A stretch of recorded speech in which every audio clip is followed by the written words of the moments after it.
안녕하세요. 일본의 변리사스쿨 물리강사 이주원입니다.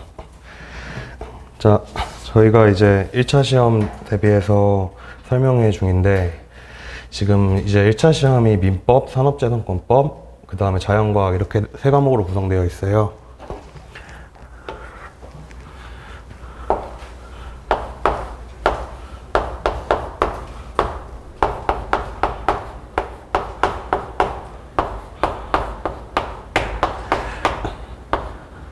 이 중에 물리에 대해서 하는 건데, 일단 전반적으로 저도 옛날에 57회 1차 시험을 본 입장으로서 공부를 전체적으로 제 경험을 토대로 한번 설명을 드려보려 해요. 일단 민법 40문제고 산재도 40문제인데, 이 중에 특허, 상표, 디자인이 있고 자연과학은 4과목으로 구성돼요. 물리화학, 생물, 지학 이렇게 4과목이 있고, 배점을 보시면 알겠지만 민법은 총 40문제에 100점이고 특허는 20문제에 즉 50점, 상표 10문제, 디자인 10문제, 자연과학은 다 10문제씩으로 구성되어 있어요. 그러면 배점을 보시면 알겠지만 민법을 가장 먼저 중요하게 공부를 하셔야 돼요. 그리고 산재에서 특허, 상표, 디자인은 이제 2차랑도 연계가 있는 과목이라 1차에도 되게 중요하게 공부하셔야 돼요. 그럼 이제 자연과학은 어떻게 해야 되냐? 근데 이게 문제가 뭐냐면, 보통 제가 처음 준비할 때만 해도 자연과학은 3과목을 공부하고 1과목은 찍자 이런 느낌으로 했어요. 근데 지금 4과목이 다 중요해진 이유가 57회 변리사 1차 시험에서 커트가 80점 8점이었어요, 평균이. 근데 이게 예를 들면 민법이 85점, 산재가 85점, 그 다음에 자과가 70점. 자과 70점이면 정말 잘 본 거거든요. 근데 이래도 평균이 80이 나와요. 근데 제가 이 얘기를 57회 얘기를 왜 하냐 하면, 57회 붙으신 분들이 80점 8 이상을 맞고 붙으신 건데, 그럼 이제 58회 때 기득이실 거예요. 기득이 이제 2년 차를 말하는 거거든요. 동차 때 대부분 떨어지실 거고, 1차 붙으신 분들이 기득 58회 때 기득값도 얼마 안 돼요. 그럼 이제 그분들이 이제 떨어지는 삼시생들이랑 같이 보셔야 되는데, 여러분들이 1차를 보시면 59회가 그럼 80점 8을 다 넘겼던 사람들이 내려오는 거예요. 기득들이, 삼시들이. 그러면 커트가 아마 올라갈 거예요. 그러니까 옛날처럼 75, 76 이렇게 시험 난이도가 똑같은 이상 이렇게 안 나오고, 아마 제 생각에는 이거보다 더 잘 봐야 이제 방어를 할 수 있지 않을까 싶어서, 옛날처럼 자연과학을 4과목만 준비하시면, 아니 3과목만 준비하시고 1과목을 버려도 된다 이렇게 생각을 하시면 안 돼요. 그래갖고 이제 지구과학은 보통 다 먹고 들어가시고, 이제 물화생 중에 2개를 지구과학은 한 9개 맞는다고 생각을 하시고, 이거는 한 만큼 나오니까 물화생 중에 잘하는 거 7개, 8개, 나머지는 최소한 5개, 6개는 맞춰주셔야지 이제 안전하게 붙으실 수 있어요. 그래서 버리시는 과목이 있으시면 안 되고, 자연과학에. 근데 그 중에 물리는 물리는 기출을 보면 6문제 정도는 풀 수 있게 나와요. 노베이스들이 준비하시면 이제 물리가 가장 까다롭다고 생각하실 수 있는데, 저도 이제 물리랑 자연과학을 제가 57회 때 저도 85점인가 맞았는데, 이때 물리를 제일 잘 보긴 했어요. 근데 그래서 물리는 6개 정도, 이제 5개에서 6개는 맞춰주셔야 된다. 만약에 버리실 과목으로 선택하시더라도. 근데 보통 시험 난이도를 보면 화학이 제일 어려워요. 화학을 아무리 잘해도 이제 시간 내에 풀기가 힘든 문제가 좀 나오고, 그래서 저 같은 경우는 이제 화학쌤이 앞에 계시는데 죄송합니다. 이제 화학을 좀 방어적으로 해야 되지 않나. 왜냐하면 저도 자연과학을 되게 잘하는 편이었는데, 이제 자연과학 시간이 60분이거든요. 그럼 저 같은 경우는 생물 지구과학은 이제 15분 만에 다 풀고, 물리에 한 15분 풀고, 나머지 30분을 화학을 풀었어요. 그랬는데도 화학을 8문제밖에 못 풀었거든요. 이제 시간이 부족해서. 제가 화학을 못해서 그런 것도 있긴 하겠지만, 그래서 좀 전략적으로 이제 버리시는 과목이 있으시면 절대 안 되시고 공부를 하셔야 된다. 왜냐? 57회 이제 80점 8 이상들이 우르르 내려올 거기 때문에 그렇습니다. 그러면 이제 공부 방법은, 인트로덕션 제가 물리 공부 방법을 대충 설명드릴게요. 이게 물리가 완전 이제 말도 안 되는 문제가 가끔씩 나와요. 근데 이제 시간적으로 이거 알고 풀어도 한 4분, 5분 이렇게 잡아먹는 문제가 나오는데, 이런 문제는 그냥 푸시는 거 아니에요. 근데 딱 2가지 단원이 있어요. 근데 매년 나오는 단원이라 중요하긴 한데, 회전역학, 그럼 교류회로.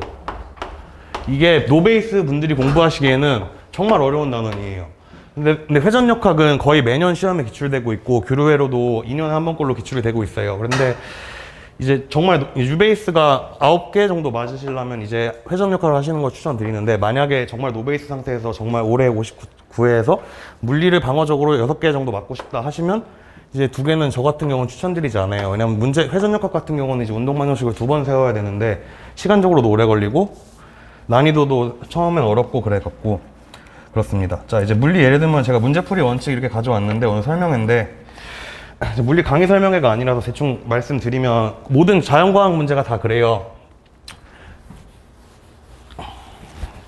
자연과학 문제가 다 그랬듯이 다 주어진 것이 중요하고 구해야 되는 것이 중요하고 체크를 하셔야 돼요. 써야 되는 공식 같은 걸 체크해 주셔야 돼요. 그래서 문제를 자연과학은 특히 법은 OX 문제집 같은 거를 많이 보면 점수가 확확 오르고 실력이 느는데, 자연과학이 고득점이 안 나온 이유가 문제 처음에 이제 베이스가 완전히 있지 않은 상태에서는 문제 해석이 잘 안 돼서 그렇거든요. 그래서 문제를 보자마자 지금 물어보는 구해야 되는 거를 먼저 체크해 주세요. 물리나 화학 같은 걸 푸실 때 지구과학도 마찬가지고 생물도 마찬가지고. 그 다음에 이제 문제에서 주어진 정보를 다 써야겠죠. 근데 보통 변리사 문제에서 한 40회 때 옛날 기출을 보면 주어진 정보를 다 안 써도 되는 시험이었는데, 지금 최근에는 시험이 경향이 이제 모든 정보를 다 활용해야 되게 나오고 있어요. 그래서 그 다음에 이제 공부를 하셔서 이제 이 부분을 채워 나가시는 게 물리 공부 방법이고, 이거는 이제 문제에서 물어볼 거고, 이건 문제에서 주어진 건데 써야 되는 것은 이제 여러분들이 직접 공부를 하셔서 찾아야 돼요. 그리고 법 공부도 마찬가지인데, 저는 이렇게 생각을 해요. 예를 들면 도서관이 있으면 제가 도서관에서 일반 물리책을 찾고 싶어요. 그러면 도서관에 들어가서 이제 대학교 교재 파트를 찾고, 그 다음에 그 중에 이제 1학년 거를 찾고, 그 다음에 일반 물리를 찾으실 거 아니에요. 그래서 공부하실 때도 지금 배우고 있는 위치가 어딘지를 되게 아시는 게 중요해요. 있는 위치. 이게 무슨 소리냐면, 지금 예를 들면 제가 자꾸 자연과학 설명했는데 자꾸 법 얘기로 가서 죄송한데, 법이 이제 배점이 높잖아요. 그래서 예를 들면 지금 담보물권을 배우시고 계시면 저당권이 있겠죠. 그러면 저당권에도 이제 법정지상권이 있을 거예요. 그러면 법정지상권 문제가 나오면 그 중에 어느 파트겠구나. 그 다음에 이거는 저당권이겠구나. 그러면 이제 저당권에서 외웠던 판례를 생각하고 하나하나씩 들어가셔야 돼요. 그래서 공부하는 작업은 책을 찾는 거랑 똑같이 생각을 하시면 돼요. 지금 일단 주소 세팅을 해주시고 공부하고 있는 위치가 어딘지 아시고, 그 다음에 이제 하나씩 세부적으로 들어가는 거예요. 그래서 예를 들면 물리 문제도 제가 가져왔는데, 근데 단위계 보는 것도 중요하고, 일단 첫 번째 주구서 원칙에서 써야 되는 것, 이게 제가 도서관에서 책을 찾는 거를 말씀드리는 거예요. 이제 문제를 풀다 보면 지금 풀고 있는 단원이 어느 단원인가, 이제 예를 들면 연력학이면 연력학이다. 그 중에 연력학 1법칙에 관련된 문제겠구나 하면 이제 연력학 1법칙에 대한 식을 쭉 떠올려 주셔야겠죠. 그런 식으로 하나씩 문제 풀 땐 들어가는 거예요. 이쪽에서 올라오는 거는 풀어나가는 과정이고, 지금 그 위치를 찾는 게 가장 중요해요, 공부하실 때. 그래서 지금 제가 써야 되는 것에 이제 물리 수업은 아니라서 지금 저기 등가속도 중력화에서 등가속도 직선 운동인데, 저거 이제 공식 3개를 떠올려 주시는 게 지금 마지막 이 스텝이에요. 그 다음에 이제 대입을 하시는 게 마지막 스텝이고, 그래서 이제 지금 계속 강조드리는 게 배우시고 있는 위치가 어딘지를 아시는 게 중요해요. 그 다음에 물리는 아까 말씀드렸듯이 5-6개는 정말 공식만 대입하면 되는 문제가 나와요. 그럼 공식을 외우셔야 되는데, 다 그렇게 주구장창 외우시면 안 돼요. 이해를 하시면서 물리는, 왜냐면 예를 들면 등가속도 운동무식에 대해서 예를 들면 적어볼게요. 이 공식 하나를 외우시면 만약에 중력장 하에서의 운동이면 여기서 G를 넣으면 중력장 하에서의 운동이겠죠. 근데 만약에 위로 던진 물체의 운동이면 G가 플러스일 거고, 아래로 던진 운동이면 G가 마이너스일 거예요. 이렇게 다 넣어서 따로따로 외우시지 마시고 하나의 펀디멘털한 공식을 외우시고, 그 다음에 상황을 이해하셔서 가속도 이렇게 대입을 해주시면 돼요. 왜냐면 암기량을 자연과학에서 최대한으로 줄여야 법 과목에서 암기를 많이 하실 수 있어요. 지금 휘발성이 되게 강해갖고 민법 같은 것도 이제 저도 경험해 본 건데, 분명히 밑줄을 쳐놨는데 한 달 뒤에 보면 이거 누가 친 밑줄이지 이렇게 생각을 저도 옛날에 많이 했어요. 그래갖고 최대한 법 쪽에 시간을 많이 투자하시고, 자연과학은 방어적으로 하셔야 돼요. 근데 영리하게 하셔야 되니까, 제가 정말 내 과목이 다 노베이스다 이렇게 하면 지구과학을 일단 이거는 무조건 잡고 가셔야 되고, 물화생 중에 정말 자신 없는 거 하나 고르셔서 그것도 이제 찍으시면 안 된다. 옛날처럼 5개는 맞춰야 된다. 이렇게 생각을 하시고 공부를 하셔야 돼요. 그리고 물리는 이제 문제를 많이 풀어야 되는 학문이에요. 그래서 한 각 과목당 대표적으로 유명한 문제 한 10개 정도는 풀이법을 외우시고 들어가시면, 보통 물리 챕터가 교재마다 다른데 한 24개 정도로 구성되거든요. 그럼 10문제, 여기 이 중에 쉬운 문제가 한 8개 공식 대입하면 되는 문제, 그 다음 어려운 문제가 한 1에서 2문제 돼요. 그럼 챕터가 24니까 대충 240개만 공부하시면 돼요. 근데 이렇게 공부하셔서 7개, 8개를 맞추시면 이제 성공하시는 거죠. 노베이스 상태라고 치면. 근데 만약에 베이스가 있으시다 하면 여기서 한 15개 정도 공부를 하셔가지고 각 챕터별로 이제 이걸 한 9개, 10개 정도는 맞춰주셔야 요번에 이 기득들이, 삼시들이랑 경쟁을 하실 수가 있어요. 59회에서. 점점 요즘 커트라인이 높여지고 있는 추세라, 옛날에는 75점이 안 넘었어요. 근데 56회 때 처음으로 77.5가 됐는데, 그때가 전원 정답 처리가 됐었어요. 그러면 76점 한 7? 이 정도가 원래 평균 커트라인이었을 거예요. 전원 정답 처리를 빼면. 근데 작년 이제 57회 때 갑자기 80으로 확 오른 다음에 작년에 다시 낮아지긴 했는데, 그 분들이 계속 강조드리지만 요번에 내려와서 같이 경쟁하시는 분들이라 절대로 자연과학을 버리시면 안 돼요.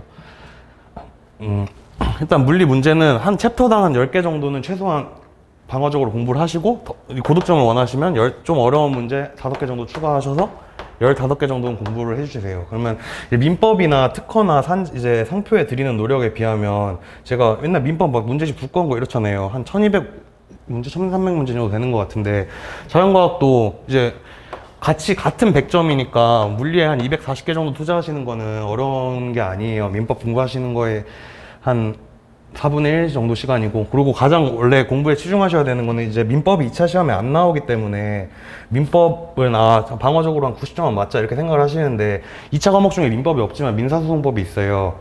근데 민사소송법이 이제 민법을 알아야 이제 절차법이지만 민법을 알아야 되는 개념이 많아가지고, 민법도 이제 원리부터 이해를 하셔야지 2차 때 좀 더 수월하실 수 있어요.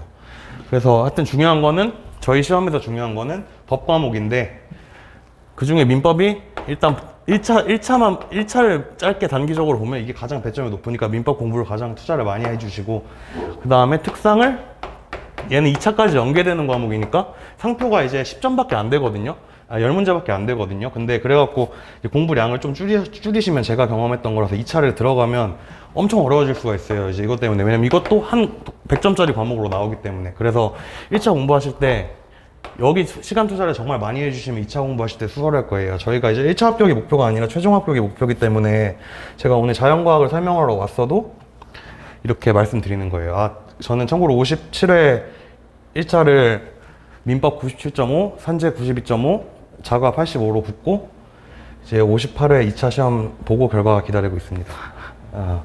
하여튼 그래서 자연과학 오늘 설명하러 나왔는데, 이게 전체적인 설명회가 돼버렸는데, 물리 공부법은 아까 말씀드렸듯이 별게 없어요. 그냥 단원 보고 이해하고, 그 다음에 문제 풀고 식 외우고, 그냥 이런 거라서 제가 오늘 물리 강의 시간이 아니라 설명드릴 건 많지 않고, 그냥 이거 프린트, 그냥 물리 공부할 때 혹시 처음에 딱 보시고, 물리를 어떤 방향으로 공부해야겠구나, 대충 한번 물리의 인트로덕션만 살펴볼게요.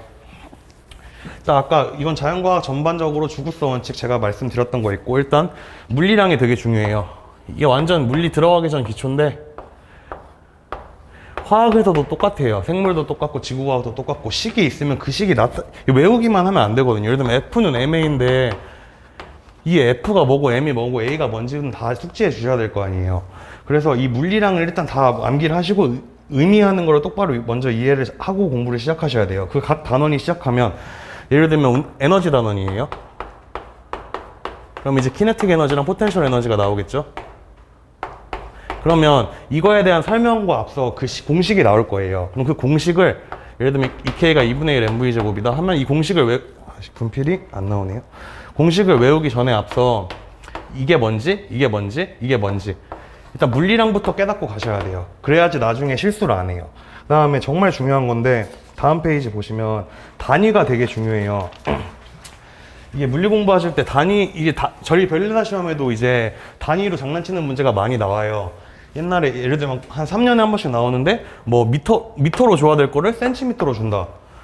혹은 밀리미터로 준다. 이러면 일단 국제 단위가 MKS 단위거든요. 저희가 미터 킬로그램 세컨드예요. 근데 이게 식이 쉬우면 이걸 왜 틀리지 이렇게 읽을 수도 있는데, 만약에 식이 어려워지면, 식이 막 길고 복잡해지면 처음부터 대입을 잘못하면 나중에 값이 완전 산으로 가요. 그리고 치사하게 보기 중에 예를 들면 20줄이 답인데 뭐 200줄, 2000줄, 그다음에 뭐 300, 3000 이런 식으로 보기가 구성을 해버리면 MKS 단위 센티미터랑 미터 실수를 해버리면 답이 완전히 이상해져요. 이런 거 틀리시면 이번에는 진짜 그 고수들이 많이 내려오기 때문에, 예를 들면 만약에 제가 58회를 떨어지면 저도 이제 59회 1차를 같이 볼 텐데, 그러면 이제 저 같은 사람이랑 경쟁을 하셔야 되는데 버리는 과목이 있으면 안 돼요. 그래갖고 하여튼 이런 단위 계속 이 얘기가 나오는데, 단위가 중요한 게 이렇게 실수하지 말자예요. 그래서 기본적으로 물리 문제 풀 때 단위가 어떻게 나오든 MKS로 바꿔놓고 시작하세요. 그 다음에 이거 100%는 아니에요. 한 98%? 왜냐면 단위를 MKS 단위가 아니게 주는 단위가 있어요. 예를 들면 플랑크 상수 값을 줄 때 뭐 일렉트론 볼트, 이렇게 에너지를 미리 일렉트론 볼트 단위로 줘버린다 하면 이걸 이제 줄로 미리 바꾸시는 게 아니라 이 일렉트론 볼트 값을 대입하셔야 돼요. 그래서 첫 번째로 문제를 보실 때 상수 값이 만약에 주어졌다면 상수의 단위부터 체크하세요. 문제를 푸실 때 주어진 상수를 아무 생각 없이, 예를 들면 G가 10m/s 제곱이다 라고 주면 이건 다행히 MKS 단위지만, 이거 아무 생각 없이 대입하시면 되는데, 이렇게 이상한 단위가 있으면 아니면 나노미터 단위로 이렇게 줄 수도 있거든요, 상수 자체를. 그럼 일단 문제를 푸실 때 실수를 안 하시려면 주어진 상수 값을 보고 상수의 단위부터 체크를 하셔야 돼요. 그 다음에 모든 물리량을 단위를, 만약에 상수의 단위가 MKS 단위면 모든 물리량 단위를 MKS 단위로 바꾼 다음에 여러분들이 이제 각 단원에서 공부한 식의 대입을 그대로 해주시면 돼요. 자, 그 다음에 차원 분석은 이게 제가 물리량 단위 이렇게 말씀드리는데, 이거는 모르는 물리량의 성질을 파악하는 필살기거든요. 예를 들면 2009년 변리사 기출에 각운동량이랑 플랑크 상수의 단위는 다르다 이렇게 나왔어요. 근데 보통 각운동량은 단위를 아는데 플랑크 상수 단위는 외우고 다니는 사람이 없어요. 근데 이게 기억, 니은, 디귿 보기 중 하나였는데 많이 당황하셨을 문제예요. 예를 들면 이럴 때 이제 제가 아까 설명드렸던 주소를 찾는 게 중요한 게, 저희가 만약에 이거 각운동량이랑 플랑크 상수가 나왔어요. 그러면 이제 어떤 문제를 어떻게 푸시는 거냐면, 각운동량 관련된 식이 뭐가 있지? 하면 L은 MVR. 이건 이제 주소를 찾아서 떠올리셔야 돼요. 플랑크 상수 관련된 단위 뭐 있지? 근데 그러면 이제 P는 람다분의 H, 드브로이 파장 식이 있겠죠? 그래서 M이 단위가 아니라 저희가 MKS 단위가 킬로그램, V가 미터 퍼 세컨드, R이 미터. 그 다음에 여기 이제 하는 플랑크 상수는 람다 곱하기 P인데, 람다가 미터, 운동량이니까 킬로그램, 미터 퍼 세컨드, 이렇게 같다는 걸 확인하실 수 있어요. 그럼 이제 이런 문제가 나오면 어떻게 푸냐 하면, 말씀드렸듯이 이 문자가 나오는 식을 떠올리신 다음에 그냥 단위만 비교해 보시면 되는 거예요. 그래서 이거 물리에 대해서 일반적인 이해가 없으면 좀 어려운 문제가 될 수가 있고. 자, 마지막으로 그래프. 저희가 물리의 그래프가 100개는 넘게 나올 거예요. 근데 이제 그래프가 의미가 기울기랑 이제 면적이 있는데, 그 그래프를 다 외울 수가 없어요. 예를 들면 뭐 FT 그래프, 힘과 시간에 대한 그래프, 혹은 시간과 자기장의 그래프, 이런 식으로 그래프가 나와버리면 물리량이, 이거 그래프를 다 외우는 건 말이 안 돼요. 이거 외울 시간에 민파 390조나 750조나 유명한 조문 외우는 게 훨씬 낫고, 산재 조문 외우시는 게 훨씬 나아요. 그래프는 외우시지 마시고, 그래프는 세 가지 값만 알면 되거든요. 첫 번째 X값, Y값. 그래프가 예를 들면 이런 식으로 나왔어요. 그러면 이 지점에서 만약에 물어봤으면 값을 그냥 읽어주시면 돼요. 두 번째는 기울기거든요. 그래프를 보실 때 기울기는 그냥 여기 있는 거분에 여기 있는 걸 한번 해보세요. T분의 F. 근데 저희가 이런 식을 본 적이 없거든요. 그럼 이건 아무 의미 없는 물리량이 될 거예요. 세 번째, 면적을 보는 방법은 이거 두 개를 곱해보세요. 그럼 FT. 그럼 이거 충격량, 임펄스구나 하고, 이때 이제 식을 외우고 계시면 떠올리시는 거예요. 그래서 그래프는 하나하나 외우시는 게 아니고, 물리 볼 때 이런 식으로 처음에 한번 이거분에 이거 한번 해보고, 배운 적이 있는 식인가? 해보시고, 이거 두 개 곱해보고 배운 적이 있는 식인가? 이렇게 하나하나 분석을 하시면 돼요. 자, 이제 물리는 이 다음에는 강의 시간이 되는 거고, 그래서 제가 정말 누차 강조드리고 싶은 말씀은 자연과학에서 절대로 버리시는 과목이 있으면 안 되고, 이번에는 특히 더 법은 최소한 85, 85는 맞아 주셔야 돼요. 이게 어렵겠지만 민법이나 산재 같은 거 문제 풀어보면 계속 겹치거든요. 특히 저도 12월에 이제 처음에 제가 늦게 진입을 해서 9월에 진입을 했는데 12월에 모의고사를 봤어요. 근데 민법 점수가 제가 그때 50점인가? 나오고 산재가 60점 나오고 자과가 85가 나왔어요. 근데 이 점수로는 합격이 불가능한 점수잖아요. 근데 시험이 저희가 2월이었는데 이제 1월에도 비슷하게 나왔어요. 1월에도 민법이 거의 한 55, 별로 오르지도 않고 산재도 조금 오르고, 그다음에 자과는 비슷했어요. 거의 82.5였던 것 같은데. 근데 이제 제가 이 시간에 기본서를 읽고 이 시간에 객관식 문제를 엄청 풀었어요. 2월까지. 근데 2월에는 이제 저희가 코로나로 시험이 밀리긴 했는데, 이때는 그래도 민법이 한 85 정도까지는 올라왔던 것 같아요. 산재도 85 정도 나왔고. 그래서 이제 그 다음에 한번 연기돼서 제가 5월에 시험 봤을 때는 97.5, 92.5, 82.5로 맞았어요. 그래서 지금 모의고사 보는 점수에 너무 스트레스 받지 마시고, 법 과목은 역시 1차는 객관식이기 때문에 객관식 문제집을 많이 푸셔야 돼요. 근데 이거는 어느 과목이나 똑같아요. 그래서 문제집 일단 기본서로 이해하시고, 너무 급하시면 지금 시점에서 거꾸로 가세요. 기출문제집을 풀어보시고, 너무 급하시면 그 다음에 기본서 당연히 1회 독을 하셨다는 전제하에 설명드리는 건데, 이거 다 외우고 있을 시간이 지금 없을 수 있거든요. 그래서 기출문제를 먼저 보시고 어떤 문제가 나오는지 유형을 파악하신 다음에 거꾸로 기본서로 돌아가세요. 문제를 지금부터는 엄청 많이 풀어주셔야 되는 시점이고, 법 과목에서 최소한 이건 맞고, 자연과학에서 자신 있는 거 9개 정도 맞고, 예를 들면 이렇게 계산을 해볼게요. 9, 7, 7, 5 이렇게 하면 하나, 7, 8에 13개 틀린 거죠. 그럼 13개 틀리면 75에 67.5네요. 그러면 이제 아슬아슬한 거죠. 법을 좀 더 높이셔야겠네. 그래서 지금 중요한 건 일단 법이고, 법에서 둘 중에 한 과목은 최소한 90점 이상 맞을 실력을 만드시고, 자연과학은 이제 저는 밤마다 했어요. 그냥 밤에 너무 힘들 때 법 공부하다가 물리 문제나 풀러 가야겠다, 화학 문제나 풀러 가야겠다, 이렇게 저는 그렇게 준비했던 것 같고, 일단 법은 공부 스케줄을 말씀드리면 이거 다 개인 성향이겠지만 기본 강의 다 완강한 시점에서는 민특상디를 나눠서 하세요. 하루 만에. 민법은 꼭 포함시켜 주시고, 왜냐면 40문제가 나오니까. 특상디는 이제 하나를 고르는 거예요. 그날 예를 들면 오전에 이거를 봤다, 그럼 점심시간에 점심 먹고 저녁 전까지 특상디 중에 하나를 보겠다 하고 이제 문제집을 풀 때 저는 하루에 30문제는 무조건 풀어야지 민법, 이렇게 생각을 하고 했었어요. 그리고 저녁에 이제 시간 남을 때 오늘은 생물이나 해볼까, 물리나 해볼까, 화학이나 해볼까, 이런 식으로 자연과학을 맞춰주시면 돼요. 그래서 오늘 수업 시간 아니었고, 그냥 전반적으로 1차가 지금 이제 이번에 왜 점수를 잘 받으셔야 되는지, 그 다음에 지금 왜 버리는 게 있으면 안 되는지, 공부 방법은 어떻게 해야 되는지 전반적으로 설명을 드렸고, 이제 다들 열심히 하시고 좋은 결과 있으셔서 이제 2차 시험 준비하셨으면 좋겠습니다. 감사합니다.